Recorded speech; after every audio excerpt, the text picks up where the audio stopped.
It's time for another Bullet Point Bulletin with Bruce Burke. Brought to you by FinTech Confidential, bringing you to people, technologies, and companies that change the way you pay and get paid.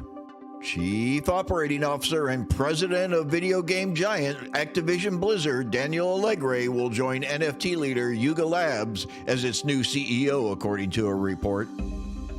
Effective in the first half of 2023, Alegre will replace the company's current CEO, Nicole Muniz, who will stay on as a partner and strategic advisor to the company. Daniel has held one of the highest level roles at one of the largest gaming companies in the world, Wylie Aronow, Yuga Labs co-founder, said in a statement.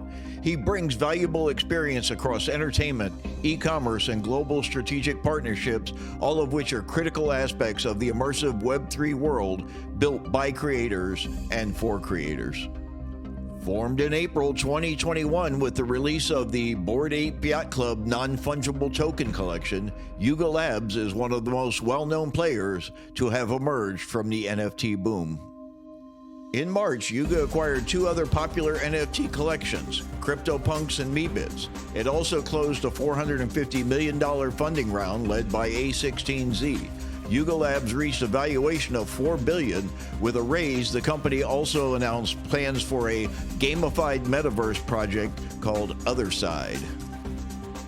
The company's pipeline of products, partnerships, and IP represents a massive opportunity to define the metaverse in a way that empowers creators and provides users with true ownership of their identity and digital assets, Alegre stated.